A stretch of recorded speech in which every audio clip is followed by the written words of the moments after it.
Diz assim: porém, vamos ler o verso anterior, verso 10. Algum tempo depois eu fui visitar Semaías, filho de Delaías, neto de Metabael, que não podia sair de sua casa, e ele me disse: vamos nos encontrar no templo de Deus, vamos trancar as portas essa noite. Volta só um pouquinho, verso 10.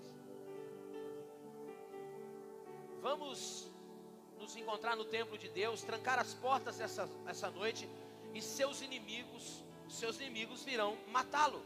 Verso 11, vamos ler isso aqui nós todos, 1, 2, 3.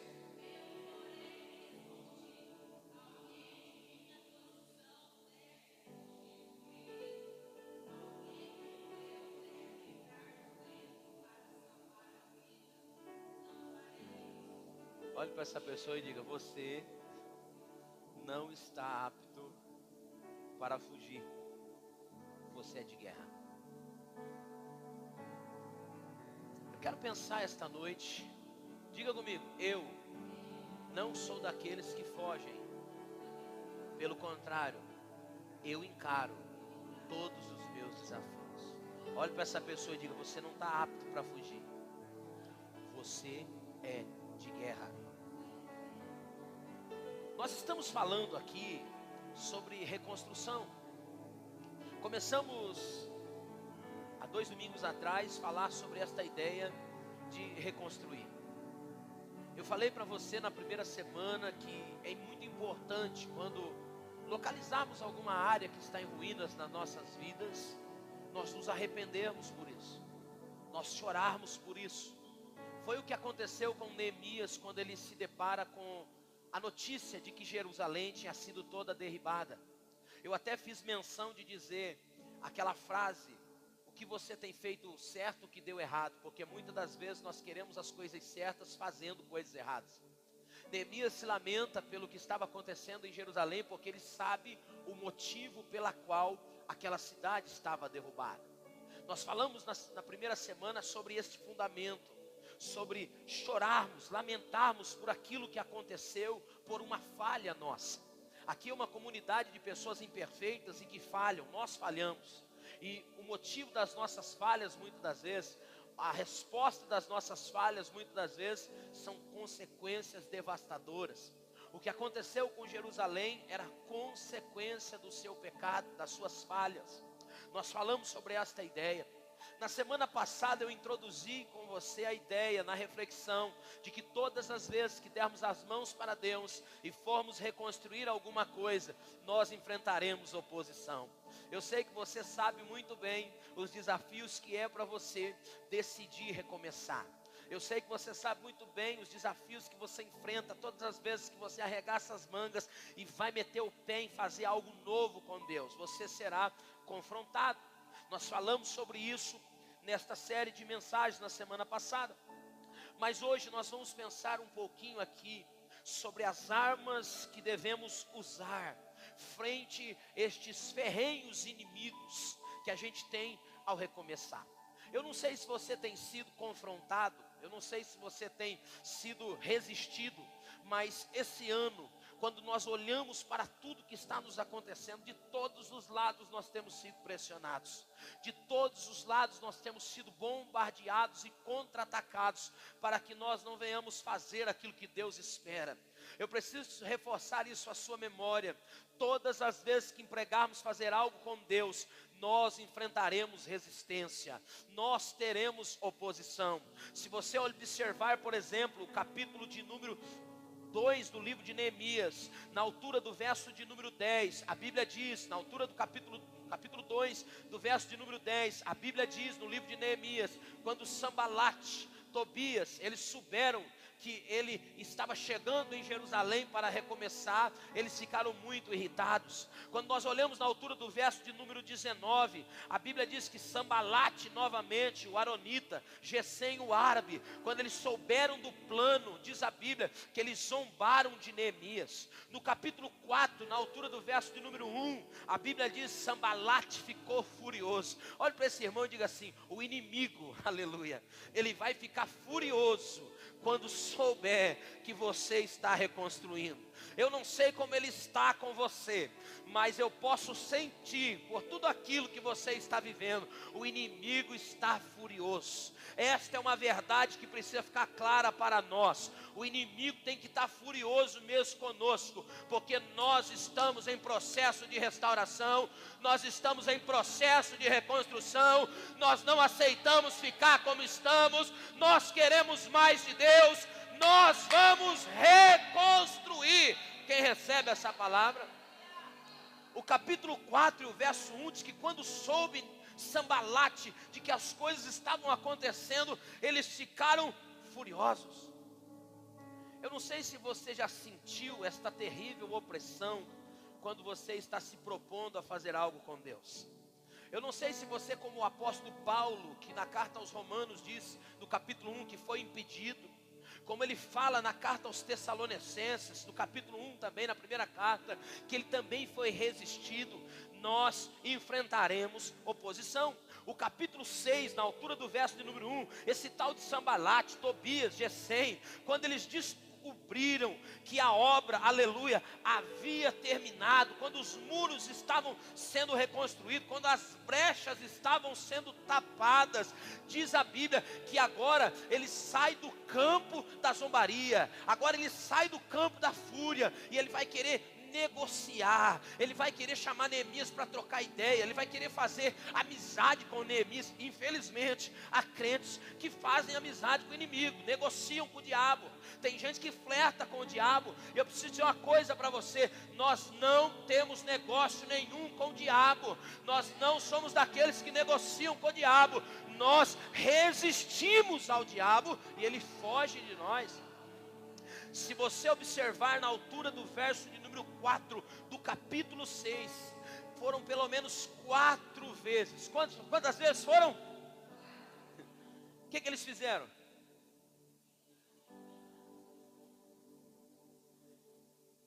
Foram inúmeras as tentativas, sim ou não?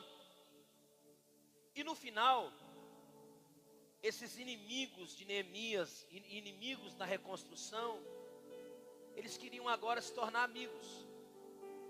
Mas Neemias tinha uma só palavra. Olhe para esse irmão e diga assim: crente é homem e mulher de uma só palavra. O sim do crente é sim e o não é não.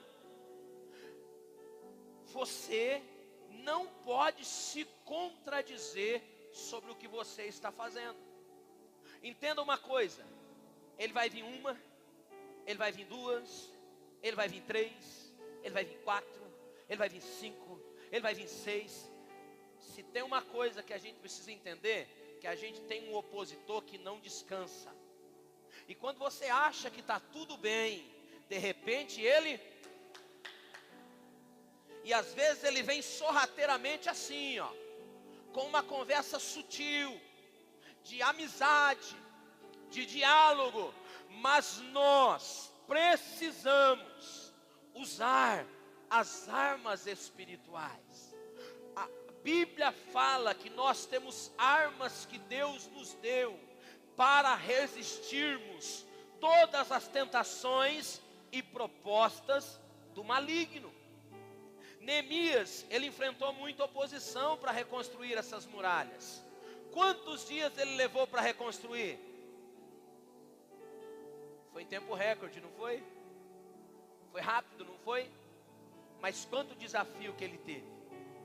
As pessoas pensam que as coisas são fáceis, e não existe nada fácil debaixo do sol. Foram várias as tentativas de Sambalate e Tobias desanimá-lo. Houveram batalhas externas e batalhas internas.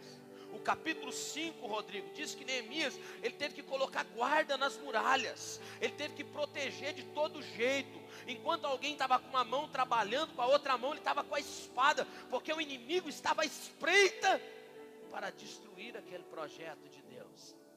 Foram inúmeras as tentativas, mas Neemias, ele se demonstrou ser convicto da sua missão e do seu propósito de reconstruir os muros da cidade. Neemias, ele se recusou a deixar-se intimidar com os ataques do inimigo. Pelo contrário, A Bíblia diz que ele usou as armas que Deus o deu. E assim ele venceu aquele grande desafio. Eu preciso que você entenda uma coisa: os opositores da grande obra que você está fazendo com Deus vão tentar de tudo para desestruturar você. Esteja ciente disso, que em tudo aquilo que você for empregar de mãos dadas com Deus, você enfrentará desafios. Pastor, o senhor não tem noção o desafio que é para mim orar nas madrugadas. O senhor não tem noção o desafio que é. Agora está ficando moda, irmão. O povo está jejuando de rede social. Onde já se viu jejuar de rede social? Jejum, que a Bíblia diz, a gente se abster de comidas, se abster de bebida. Mas a coisa está ficando tão difícil que agora as pessoas querem jejuar de rede social e elas pensam em estar fazendo um sacrifício para Deus. Perceba o quão difíceis são as coisas espirituais. O mundo espiritual é regido por sacrifício, por desafios. Jesus foi o maior sacrifício que esteve entre nós. Ele se ofereceu, mas ele também disse que nós nesse mundo enfrentaríamos aflições. Neemias foi inúmeras vezes resistido, mas ele não parou a grande obra. Pelo contrário, a Bíblia diz que ele fez a diferença em seus dias. E eu queria pensar com você sobre 4 pilares fundamentais aqui essa noite, para você vencer a batalha contra o seu inimigo e restaurar e reconstruir aquilo que estava em ruínas da sua vida. A primeira coisa que você precisa ter, em nome de Jesus em mente, que você precisa estar preparado para encarar o inimigo, é com coragem. Você precisa de coragem. Você precisa ser um homem ousado, uma mulher ousada, alguém que está determinado a encarar qualquer que sejam os desafios que se apresentarem diante de você. Meu irmão, amanhã é segunda-feira, é meio do ano, é início de mais um mês, e eu preciso te dizer, o desânimo vai bater a porta, os desafios vão se apresentar, mas você não tem a opção de desistir. Assim como Deus disse para Josué: seja forte, corajoso e destemido, porque eu sou com você. O capítulo 6, se você observar aqui, o que está acontecendo? Agora o inimigo contratou até um profeta. Quem é o profeta da vez? Semaías. E esse profeta foi contratado por Sambalate, Tobias e Gesem. Para quê, pastora Gabriela? Para convencer Neemias para não continuar aquela obra. A Bíblia diz que Semaías, ele vai tentar levar Neemias para dentro do templo. E dentro do templo, ele iria como que se esconder para que o inimigo não o pegasse. E Neemias responde no capítulo 6 e no verso de número 11. Porventura, põe na tela por favor o que diz o texto.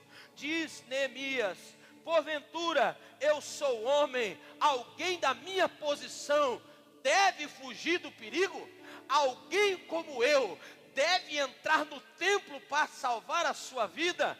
Eu não farei isso. Olhe para essa pessoa e diga para ela: eu não vou fugir da guerra. Eu não vou fugir dos meus problemas. Tem gente que se enfia num monte de coisa para se esconder. Tem gente que corre para todo lado. Mas nós não somos filhos de pai assustado. Nós não somos daqueles que retrocedem. Nós não somos daqueles que voltam atrás. Pelo contrário, nós encaramos qualquer que seja a batalha.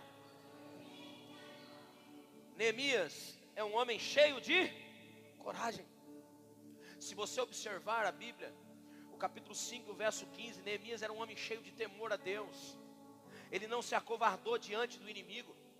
A sua coragem, ela estava estribada no conhecimento de Deus, no caráter impoluto de Deus. Sua motivação pura e obra abnegada era porque ele sabia quem Deus era.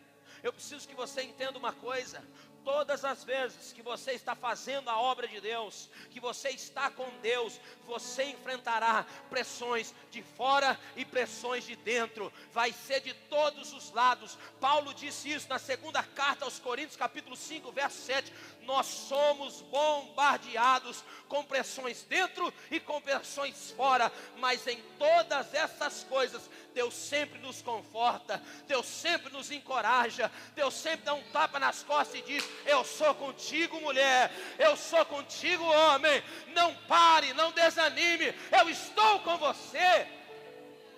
Segundo aos Coríntios 5 e 7, olha o que o apóstolo São Paulo disse, capítulo 7, verso 5, por favor, desculpa. Segunda carta de Paulo aos Coríntios, capítulo 7, verso 5. Olha o que Paulo disse: quando chegamos à Macedônia, não tivemos, enfrentamos conflitos, batalha fora. Faz sentido para você isso aí? É desse jeito a sua vida? Tem hora, Rodrigo, que a gente desiste até da vida. Paulo falou isso na segunda carta, do capítulo 1. Nessa mesma carta, na altura do capítulo 1, observe o que ele diz. Segunda carta de Paulo, capítulo 1, altura do verso 4 aí. Olha o que o apóstolo Paulo diz. Segue, verso 5. Pois quanto mais sofrimento por Cristo suportamos, mais encorajamento será derramado sobre nós por meio de Cristo. Segue. Mesmo quando estamos sobrecarregados de aflições, é para o encorajamento e a salvação de vocês. Porque quando somos encorajados, certamente encorajaremos vocês. E então vocês poderão suportar pacientemente os mesmos sofrimentos que nós. Segue. Temos a firme esperança de que assim como vocês participam do nosso sofrimento, também participarão do nosso encorajamento. Segue. Irmãos, eu quero que vocês saibam das aflições pelas quais passamos na província da Ásia. Nós fomos esmagados e oprimidos além da nossa capacidade de suportar, e pensamos que não sobreviveríamos. Segue. De fato, esperávamos morrer, mas como resultado, diga comigo, deixamos de confiar em nós mesmos e aprendemos a confiar somente em Deus que ressuscita dos mortos. Meu irmão, coragem é isso, é se apoiar em quem Deus é tapar os olhos para aquilo que está acontecendo à sua frente e encarar o perigo, crendo que Deus está com você. Olhe para esse irmão e diga aí: Deus está com você. Quando o medo vem, é natural que a gente queira fugir. Eu gosto do que o salmista diz no Salmo 27: eis que me vindo o temor, todavia eu confiarei em ti. Se você for olhar o que Davi estava enfrentando no Salmo 27, quando ele diz isso, eu gosto de ler a Bíblia com a ideia de figuras, de imagens. Era uma ferrenha perseguição que Davi estava enfrentando. E eu imagino a forma que Davi se comportava diante de todos aqueles inimigos e opositores que ele tinha. Mas ele disse que o Senhor o guardaria no seu pavilhão. Meu irmão, eu preciso dizer uma coisa para você. Por maiores que sejam os seus problemas, os seus desafios, Deus tem um esconderijo para você. Deus tem um lugar seguro para você. Deus é uma torre forte no dia da batalha. Ele está com você para te consolar, te encorajar, te fortalecer. Coragem! Não fuja. Seja forte e corajoso.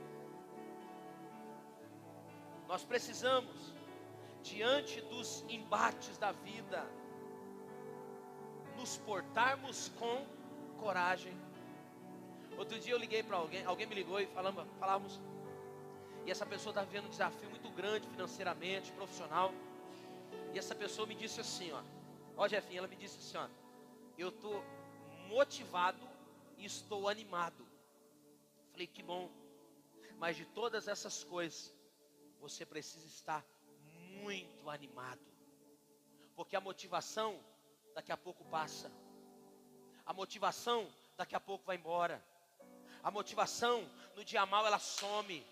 Mas o ânimo é um estado de espírito que Deus estabelece em você quando você está alicerçado nele. Jesus disse: no mundo tereis, tenham bom ânimo.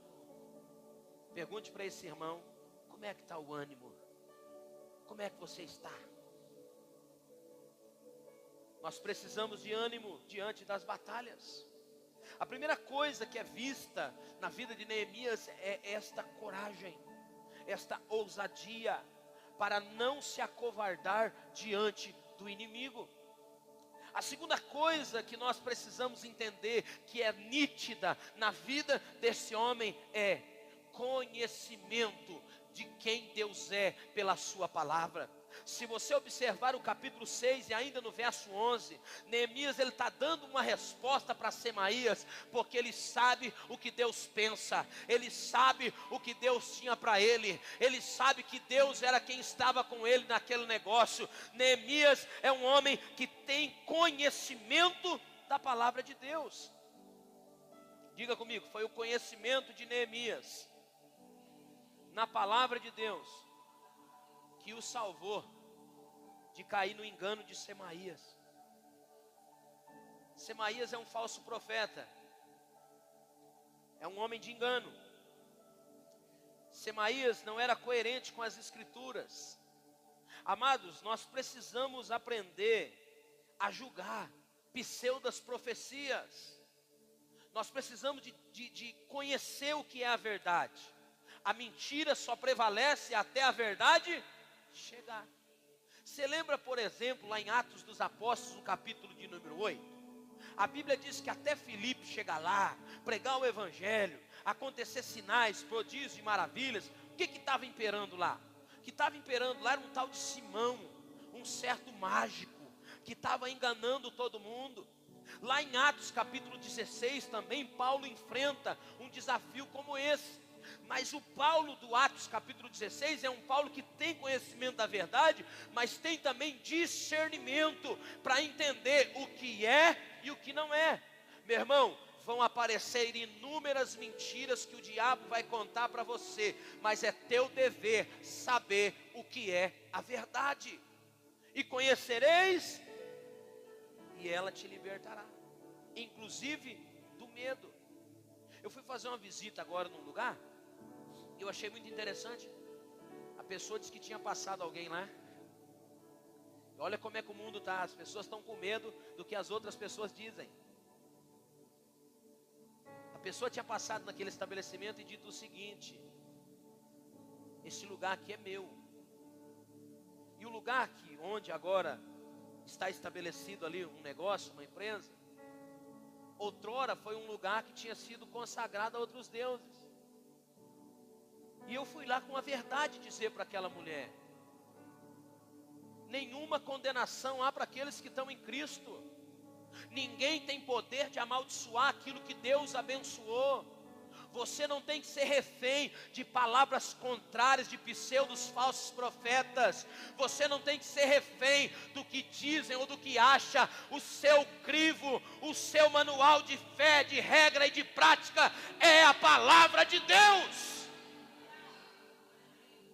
Aí você fica com medo porque disseram isso para você ou que falaram aquilo outro. Já pensou se Neemias tivesse ficado intimidado com o que Semaías disse? Ele tinha morrido. Mas ele conhecia a verdade. Nós precisamos aprender, diga comigo, julgar as profecias. Jesus disse em Mateus 24, 24: vão aparecer falsos cristos, vão aparecer falsos profetas. Eles vão realizar prodígios, sinais, maravilha. E se possível, eles vão até enganar os escolhidos. Ô meu irmão, você é inteligente. Será que não tem um monte de falso profeta por aí? Será que não tem um monte de gente fazendo coisas extraordinárias e atraindo as massas. Em nome de Jesus, se apoie no que diz a palavra de Deus, se apoie naquilo que Deus diz. Uma mentira só prevalece se a verdade não chegar. Estabeleça a verdade aonde você estiver. O pastor Carlito Paes tem uma frase que diz: ande na verdade e a verdade vai te sustentar. Conheça a verdade. O que é a verdade? A verdade é a palavra de Deus, e eu estou apoiado nela. Mas estão falando que vai vir uma crise, mas estão dizendo que o futuro vai ser desafiador. Meu irmão, a palavra de Deus já nos disse isso, mas Jesus nos encorajou inúmeras vezes. Os salmos, os profetas, os livros históricos estão carregados de mensagens de coragem e de ânimo para mim e para você. Tenha conhecimento da verdade. Nós não podemos ter só conhecimento. Diga-me, eu preciso de discernimento. Ei, como tem faltado isso. Qualquer sapateada que dá, o povo já, E aí fica assim, as massas sendo conduzidas por emocionalismo, por brincadeiras. Quantas coisas nós temos visto nestes dias, meus irmãos. Eu acredito nos dons de Deus. Nós somos uma igreja que acredita na contemporaneidade dos dons. Nós profetizamos, Deus faz. Mas quanta papagaiada tem por aí. E aí os incautos estão sendo conduzidos assim, para lá e para cá, para lá e para cá. O apóstolo Paulo disse para Timóteo: Timóteo, se apoie na verdade, Timóteo, porque nos últimos dias vai ter gente aí que vai querer ouvir coisas que vão fazer comichão nos seus ouvidos, vão ser amantes de si mesmos, vão ser levados como massas de manobra. Meu irmão, você precisa de discernimento, e o discernimento é a recompensa do conhecimento, da comunhão com Deus e com a sua palavra. Neemias, ele não foi enganado, porque a sua vida era regida pela palavra de Deus. Quantas são as pessoas que são vencidas por uma palavra semeada pelo diabo? Às vezes o diabo não vai falar uma mentira não, ele vai falar uma verdade. E se você não tiver discernimento, você vai cair na dele. Põe para mim Atos capítulo 16. Olha o que diz o verso 18. Atos capítulo 16 e o verso de número 18. Vamos ler isso aqui, 1, 2, 3.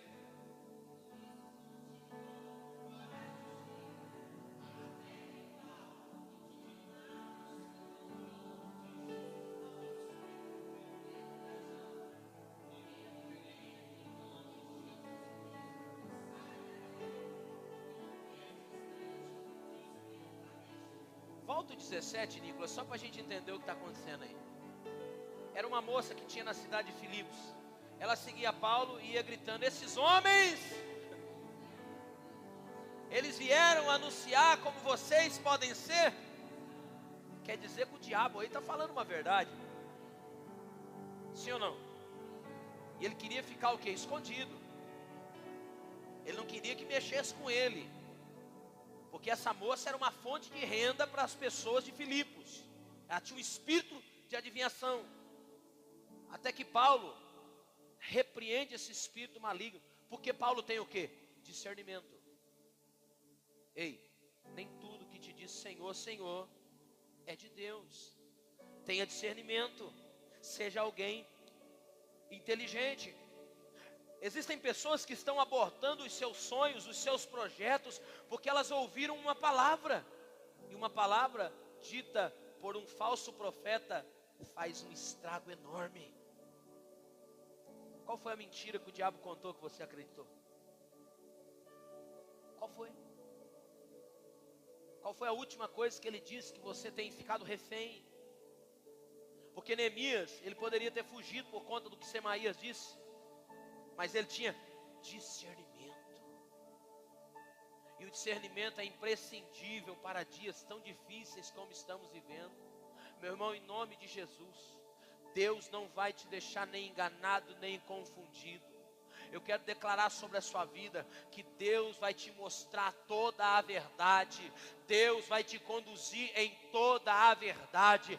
Deus vai guardar os teus pés, vai guardar a tua entrada, vai guardar a tua saída. Você não vai ser manipulado por ninguém.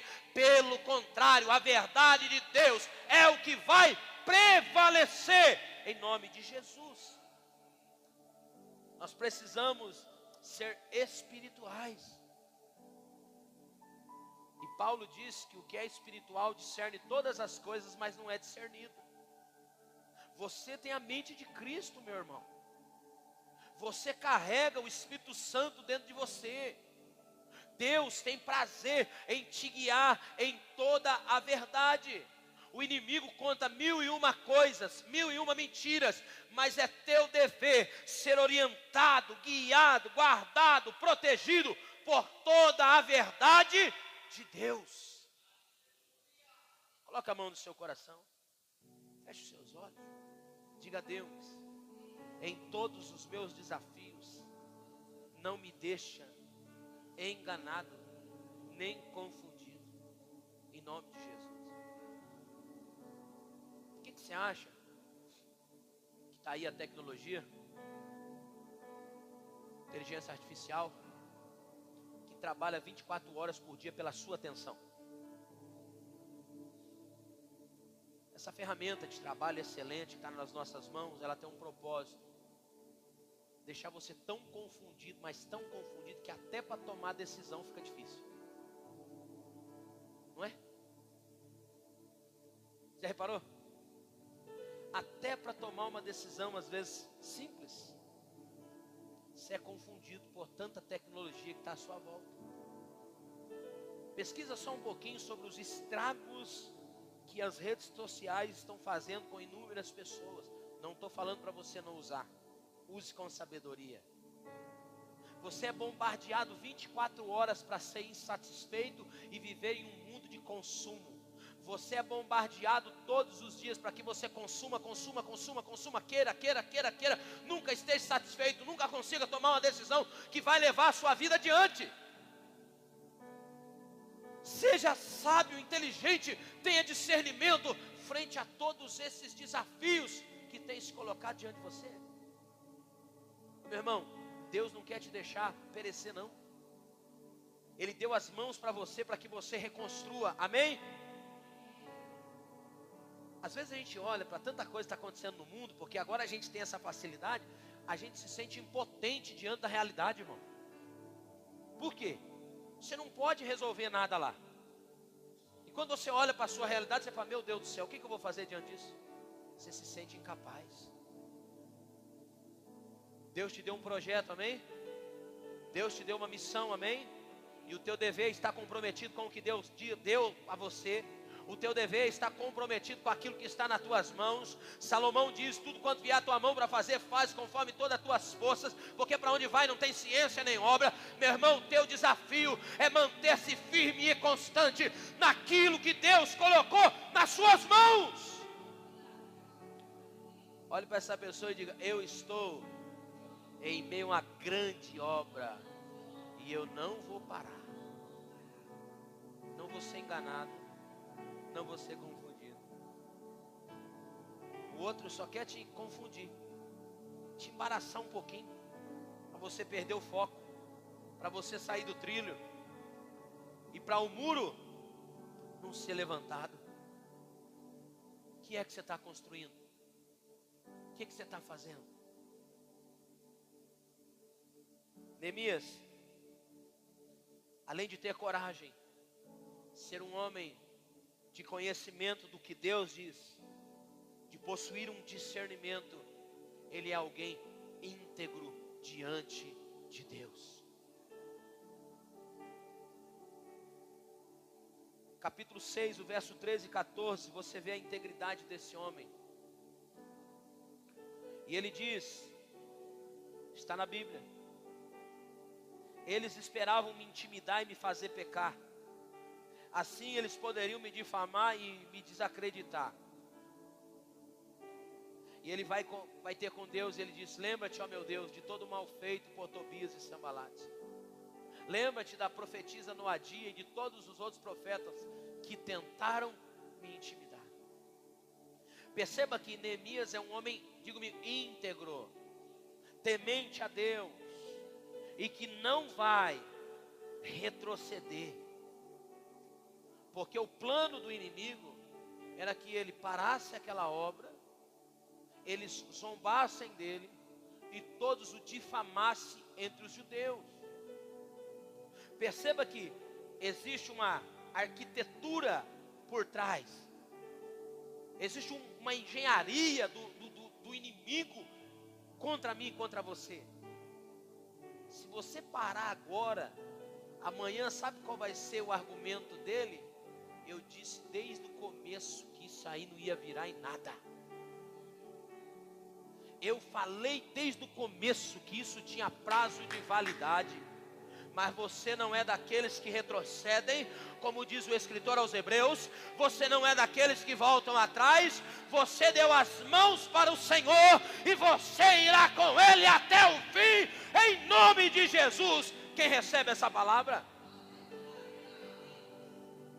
Ô meu irmão, quantas pessoas que não conseguem voltar para a igreja porque agora estão sob uma intimidação.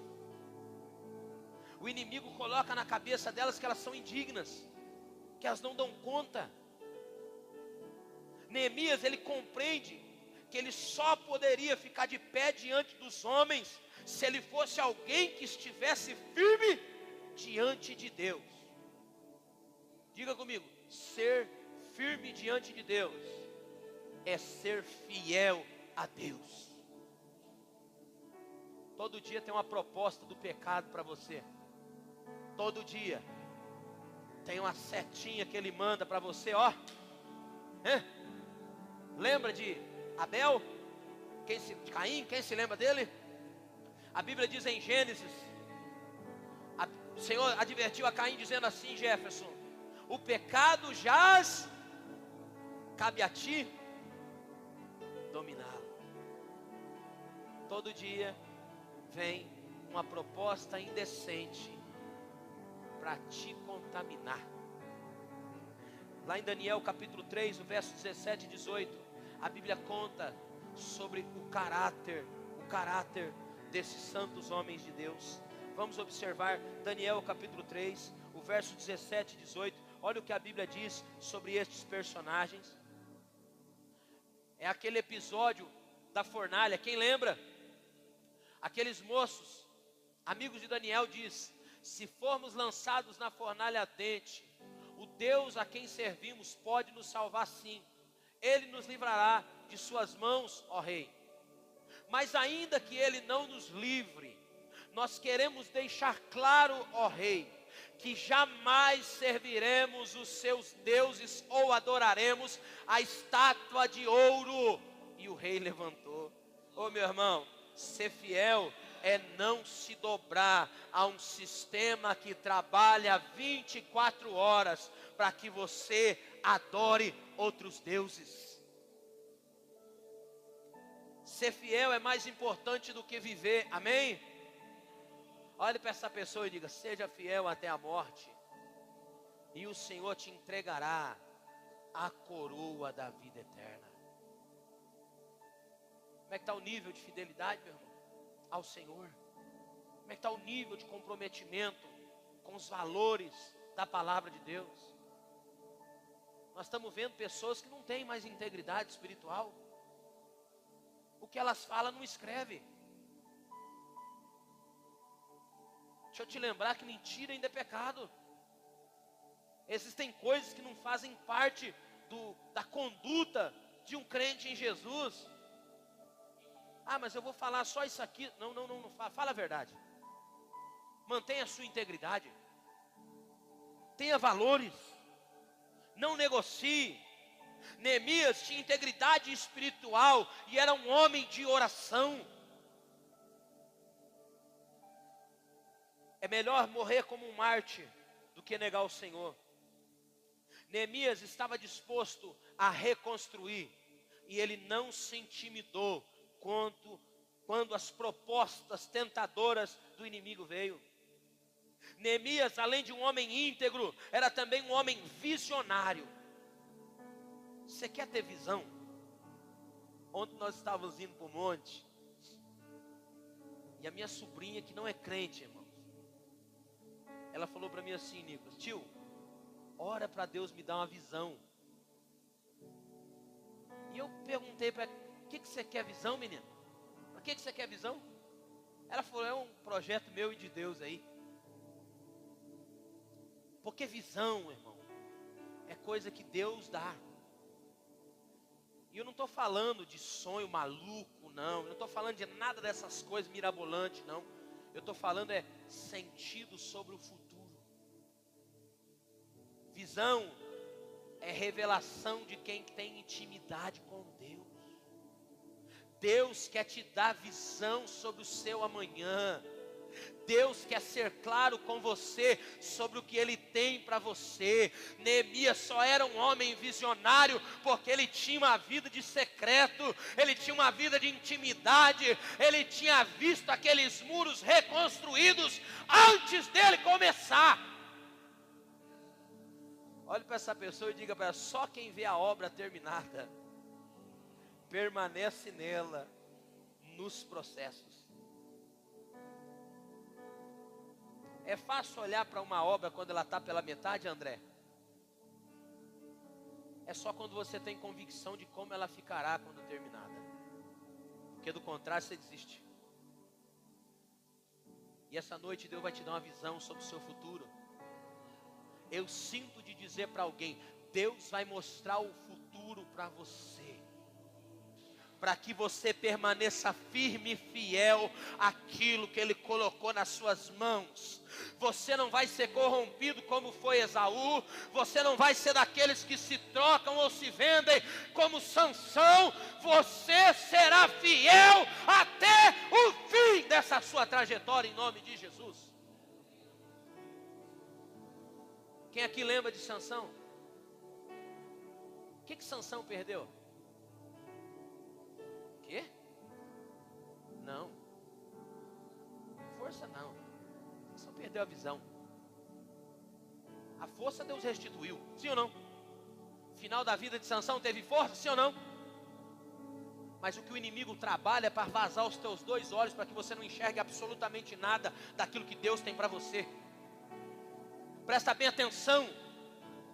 Deus quer ser claro quanto ao futuro que Ele tem para você. Não importa o que você tenha feito até aqui, não importa o que tenha acontecido até aqui, Ele quer dar as mãos para você, Ele quer recomeçar com você, Ele quer reconstruir com você, mas em nome de Jesus, não perca a visão, porque isso é tudo que o inimigo quer. Quantos que perderam a visão? Por um prato às vezes de lentilha, por minutos de prazer, se entregam como Esaú. Quem lembra? Diga comigo: todo homem, toda mulher, visionário, visionária, é alguém que tem vida de oração, que busca força e direção que vem do alto. Está sendo pregado autoajuda dentro das igrejas. Nós não contamos com autoajuda, nós contamos com a ajuda que vem do alto. Nós não ficamos motivados com a meia dúzia de palavras que os outros falam para causar frenesi em nós. Nós contamos com a força e com o poder que vem de Deus. Se você observar a biografia de Neemias, capítulo 1, verso 4, ele está orando. Capítulo 2, verso 4, ele está orando. Capítulo 4, verso 4, ele está orando. Capítulo 5, verso 19, ele está orando. Capítulo 6 e 14, ele está orando. Capítulo 6 e 19, ele está orando. Ô meu irmão, ora mais. Como é que está? Você deixa para orar só no domingo que a gente vem aqui, uma vez no mês? Você quer direção? Você quer visão? Ore, ore, ore. Ontem nós saímos para ir orar, cansado aí, esses dias desafiadores. E tem aquele dia que você não quer ir. A gente está cansado. Mas que de repente a gente chega lá, né, Josi? A Josi grávida, irmão. Olha aí, ó, 6 meses. Tá 7. Tá lá, um lugar bem aconchegante onde a gente ora. Tá lá buscando força em Deus, irmão. Porque é só em Deus para a gente encontrar força para vencer os desafios que se colocam diante de nós. Como é que uma criatura quer conseguir viver nesse mundo tão desafiador que está, sem ter intimidade com Deus? Deixa eu dizer uma coisa para você aqui no amor. Se você ora 5 minutos, ora 10. Se você ora 10, ora 15. Se você jejua uma vez por semana, jejua mais. Porque os desafios são enormes. Olhe para essa pessoa e diga: quando ele não vem por um caminho, ele vem por outro. Mas pela palavra de Deus, ele vem por um caminho e vai desaparecer por 7 caminhos, porque o Senhor está com você.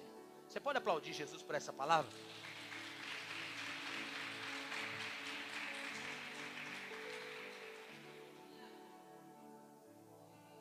Meu irmão, você não será capaz de resistir aos seus inimigos e ter vitória se você não andar em sintonia, frequência, comunhão com Deus. Diga comigo, a oração é o fôlego do cristão. Quer vencer? Quem quer vencer aqui? Quem quer reconstruir aqui? Quem quer levantar o muro aqui? Ore, ore mais, ore um pouco mais, busque mais, clame mais, peça mais, insista mais. Ninguém vence se não estiver prostrado diante de Deus. Olhe para esse irmão e diga: quem fica de joelhos diante de Deus, fica de pé diante de qualquer desafio. Você está vendo um vídeo Fica de de uma pé escova de diante dente de tocando qualquer Billie desafio. Eilish. Mas será Você que vive morrendo de medo. O fulano vai puxar meu tapete, o ciclano vai me derrubar. Ninguém derruba quem está de joelho, amém? Ninguém derruba quem está de joelho. Pode orar, que Deus vai te colocar de pé diante de todos os desafios que se apresentar diante de você. Eu disse a você que você precisa de coragem. Eu disse a você que você precisa de conhecimento daquilo que Deus diz. Você precisa de discernimento. Você precisa ter uma vida de integridade. Mas você precisa de muito entusiasmo e de trabalho. Senão você não vai reconstruir. Na vida de Neemias, o capítulo 6, o verso 15 diz o seguinte. Vamos ler isso aqui. Capítulo 6, verso 15. Olha o que está escrito. Vamos lá? 1, 2, 3.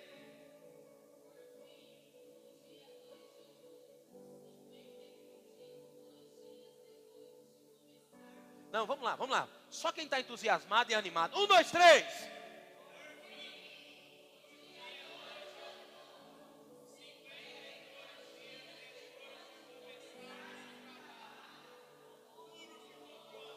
Você pode aplaudir a Jesus por isso, irmão?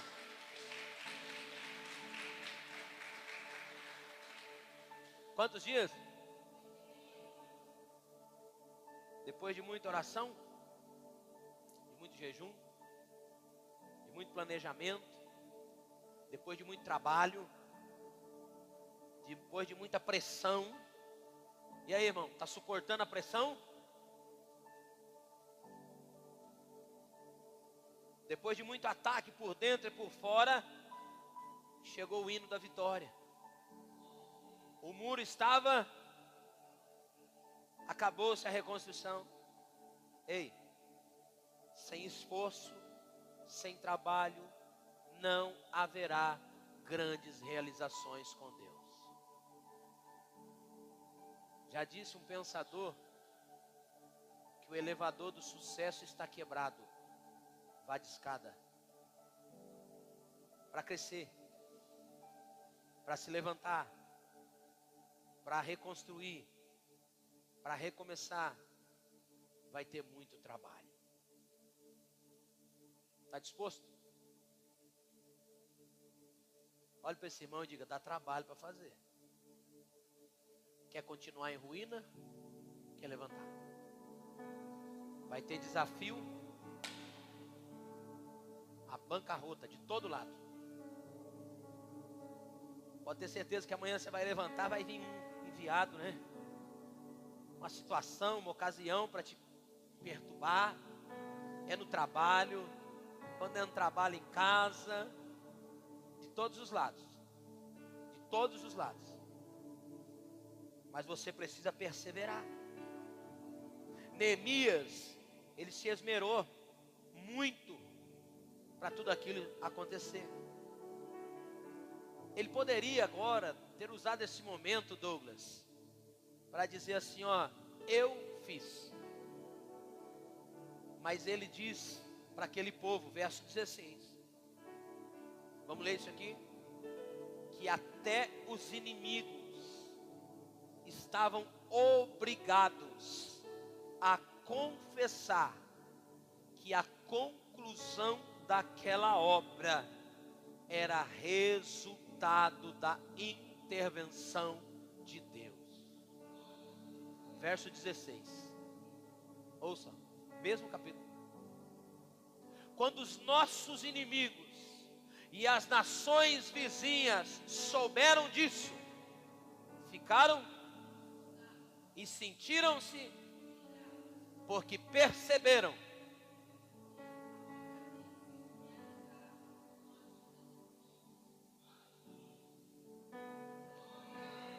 trabalhe duro, mas conte com a mão de Deus. Trabalhe duro, mas conte com a mão de Deus. Eu preciso liberar uma palavra que está em meu coração para alguém. Quando o povo foi levado para a Babilônia, foi uma tremenda vergonha. Quando o povo viu o que tinha acontecido aos judeus, o Salmo 126 diz claramente: todo mundo zombava. Eu sei que tem pessoas aqui que estão debaixo de zombaria, de humilhação, de calúnia, de difamação. Existem pessoas aqui que estão dentro desses níveis. A sua vida estava em ruínas, mas a Bíblia diz que até os inimigos ficaram assustados, se sentiram humilhados, porque viram que aquela reconstrução, aquele recomeço, só tinha sido possível por causa da ajuda de Deus. Fique de pé em nome de Jesus. Salmo 126.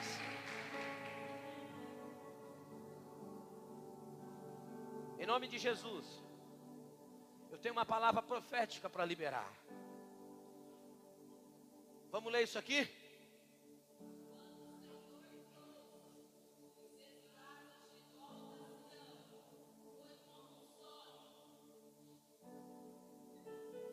Nossa boca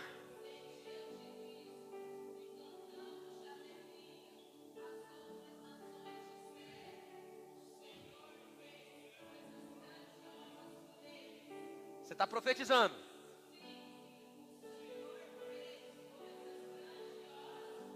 Essa é a palavra profética. Diga isso. Sim, o Senhor fez coisas grandiosas.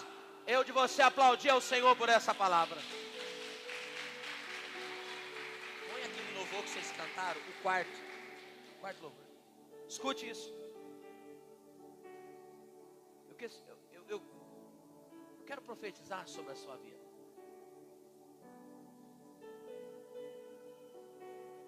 O Salmo 126 marca a retomada dos judeus para Jerusalém, depois do cativeiro. Neemias foi depois de 100 anos para lá. Quando aquele povo começou a voltar para Jerusalém, para reconstruir a cidade, as outras nações, os outros povos que sabiam o que tinha acontecido, tiveram que dizer: Deus fez grandes coisas por estes. Talvez você chegou aqui nessa igreja hoje, debaixo de humilhação, de vergonha, de zombaria, Talvez você chegou aqui totalmente desacreditado. Talvez você está aqui marcado por coisas que os outros têm dito ao seu respeito. Olha, fulano, acabou. Olha, a vida do cicrano, já era. Em nome de Jesus, eu estou debaixo da autoridade da palavra de Deus para dizer para você: alguém vai ter que contemplar a restauração que Deus vai fazer na sua vida, na sua família e na sua história. Deus está me autorizando a profetizar. Tem 6 meses aí. E vai ser extraordinário. Vai ser especial. Quem zombava vai ter que olhar e dizer: olha, é Deus na vida dele. É Deus na vida dela. Olha o que Deus está fazendo. Alguém vai ter que dizer: isso é obra de Deus. Isso é só a mão de Deus. Deus está me autorizando a liberar essa palavra sobre alguém. Meu irmão, está disposto? Quer reconstruir? Por quê? Quer recomeçar? É hoje. É agora. Breno, vamos ter que olhar e dizer: é Deus na vida dele. Adolfo, vamos ter que olhar e dizer: é Deus na vida dele. Douglas, vamos ter que olhar e dizer: é Deus na vida dele. Que Deus apareça na minha, na tua, na nossa história. Eu sinto Deus falando para alguém aqui essa noite. Sai do meu lugar. Quero orar para você. Quero orar com você. Sai do meu lugar.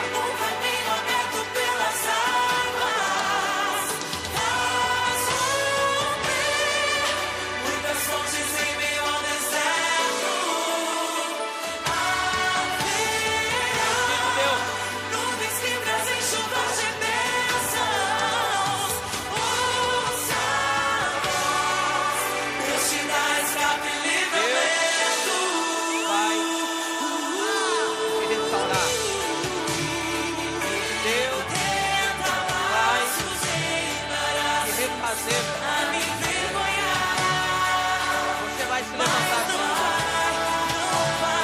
envergonhado, vejam todos aqueles que desacreditaram o projeto de Deus na sua vida. Deus é poderoso para fazer muito mais, infinito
as armas de Deus.